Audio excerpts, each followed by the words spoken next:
Hello, and in this tutorial I'm going to show you the lock features on the layers in Photoshop. You may have noticed the word lock up here and these four icons, and those four icons can actually be really helpful in digital manipulation in Photoshop.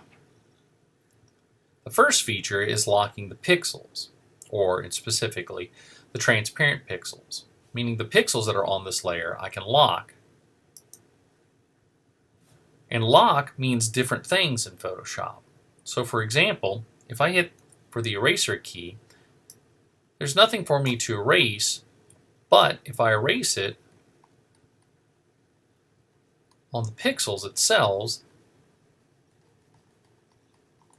it means I can then change to the color of the background. I'll show you again. Let's put my background to red. Let's lock the pixels on the egg beater layer. And let's start erasing again. And you can see that it will erase the pixels and locks only the pixels on the layer. And in this particular case, I'm erasing them to the color of my background. To turn off the lock, you just double click on the icon again and the lock disappears. I'm not going to go through all of these and suggest that you experiment with them yourselves, but I have a variety of ones that I can use. I can lock the pixels on an image, meaning that it won't let me manipulate anything that's on that image. I can also lock its position so that I can't move it.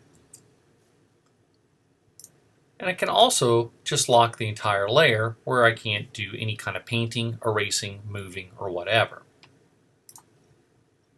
I can also unlock the background if I want to have more flexibility by just simply clicking on the icon and clicking on the lock icon.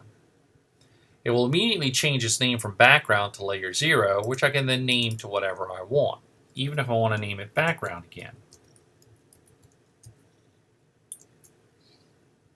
And of course, if I want to lock it, I can just click the lock icon and it locks that feature again. This is the locking features of layers in Photoshop.